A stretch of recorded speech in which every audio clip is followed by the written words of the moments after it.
राधे राधे दोस्तों, स्वागत है आपका अनसुलझे रहस्य में। अनु की दास्तां जो अब तक हम सुन चुके थे उसको आगे पूरा करेंगे इस स्टोरी में। अनु के जीवन में इतने उतार चढ़ाव थे कि उसे एक भाग में कंप्लीट करना संभव नहीं था। आप लोगों का ज़्यादा समय न लेते हुए स्टोरी शुरू करते हैं। अनु ऑफिस का काम खत्म करके ऑफिस से निकलते लगी। जैसे ही वो ऑफिस से निकल रही थी उसके कदम डगमगा रहे थे। आंखों से आंसू किसी भी तरह से रुकने का नाम नहीं ले रहे थे। जैसे जैसे वह घर की तरफ बढ़ रही थी उसकी दुनिया बिखरती जा रही थी। घर पहुंचते ही उसने बैग निकालकर जल्दी जल्दी पैकिंग शुरू की और कांपते हुए हाथों से राहुल को मैसेज लिखा कि मैं कुछ दिन ऑफिस नहीं आ पाऊंगी, प्लीज़ मेरी लीव अप्रूव कर देना। उसके बाद वो सीधा एयरपोर्ट के लिए निकल गई। दिल्ली से कोलकाता बस यही तो रास्ता बाकी रह गया था, लेकिन ये भी उसको बहुत दूर लग रहा था। एयरपोर्ट पहुंचते पहुंचते उसके दिल की धड़कनें बहुत तेज हो गई थी। एयरपोर्ट पहुंची तो देखा फ्लाइट आ चुकी है। फ्लाइट में अपनी सीट पर बैठते ही अनु के आंखों से फिर से आंसू बहने लगे।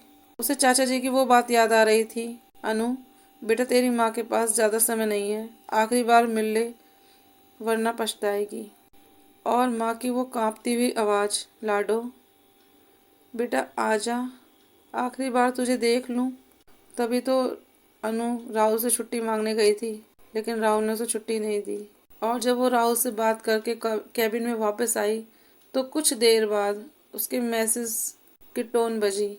ये उसके चाचा जी का मैसेज था, अनु बेटा तेरी माँ नहीं रही। यही सब सोचते सोचते अनु की फ्लाइट लैंड कर चुकी थी।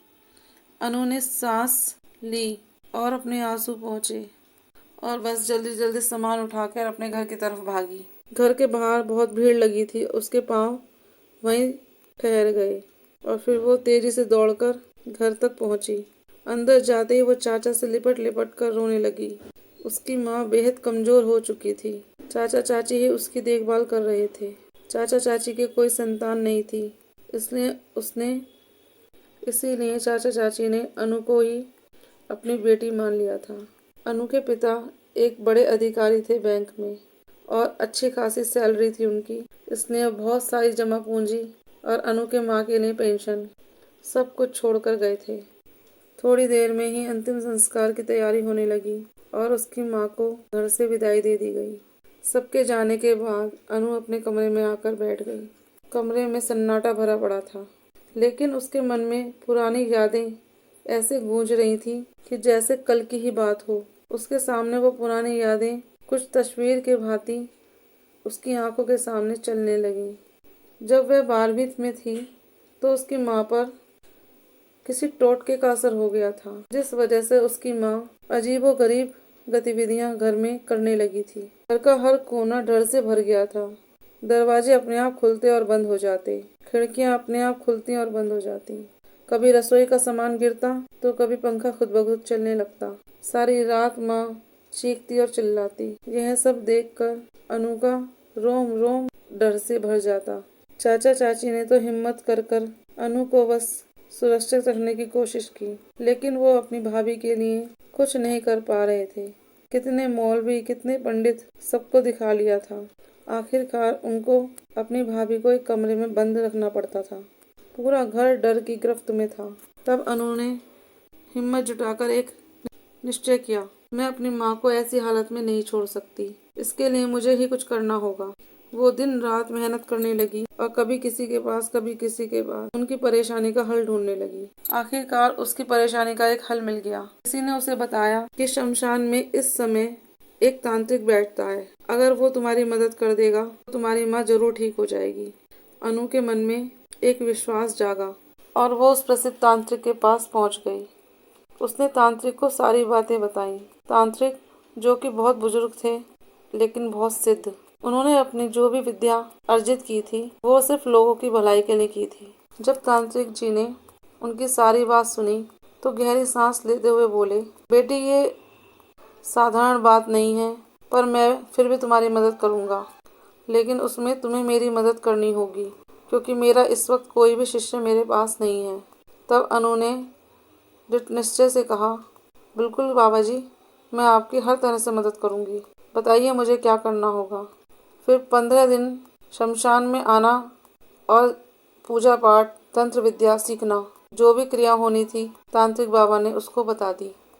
अनु ने पहले तो सोचा कि रात को कैसे आएगी वो, लेकिन अपनी माँ को उसको ठीक करना था, इसलिए वो 15 दिन तक बाबा के पास रात को जाती रही। 15 दिन में उसने काफ़ी कुछ बाबा जी से सीख लिया था। अब उसकी माँ को ठीक करने की बारी थी। 20 से 25 दिन लगे, कई विधियाँ, कई जप तप, बहुत मेहनत के बाद उसकी माँ ठीक होने लगी, पर वह अंदर से बिल्कुल खोखली हो चुकी थी। शरीर उसका बिल्कुल बेजान हो चुका था और वह बिस्तर पर आ चुकी थी। माँ के ठीक होने के बाद अनु के मन में एक विचार घर कर गया कि ये कितनी कष्टदायक पीड़ा होती होगी लोगों के लिए। मैं इस चीज़ से खुद इतनी परेशान नहीं हूँ तो लोग भी कितना परेशान रहते होंगे, इसलिए मैं इन तांत्रिक बाबा से सारी विद्या अर्जित करूँगी, जिससे मैं भी लोगों की मदद कर पाऊँ, जैसे इन बाबा जी ने मेरी की थी। अब मैं अपने किसी भी प्रियजन को इस तकलीफ में नहीं देखूंगी, जिससे मैं लोगों को इस अंधकार से बचा सकूं। और एक दिन वह तांत्रिक बाबा के पास पहुंच गई। गुरुजी, मुझे भी ये तंत्र सीखना है। गुरुजी ने उसकी तरफ देखा और मुस्कुराए। बेटा, ये साधना इतनी आसान नहीं होती। यह जितना देती है ना, उतना छीन भी लेती है।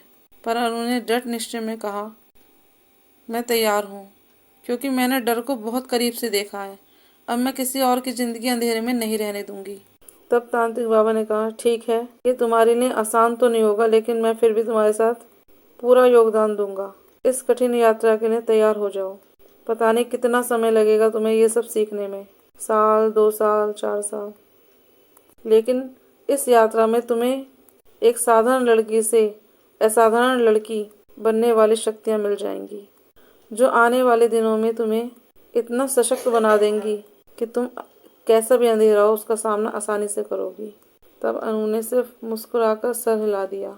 चलिए दोस्तों, कैसी लगी आपको अनु की दास्तां? आगे की दास्तां हम उसकी कल सुनेंगे। कैसे कैसे गहरे राज अनु के अतीत में छुपे हुए हैं, जानेंगे कल के भाग में। आज के लिए इतना ही। स्टोरी अच्छी लगी हो तो लाइक, शेयर, कमेंट और एक सब्सक्राइब जरूर कर दीजिएगा। मिलते हैं नए एपिसोड में। राधे राधे, बाय।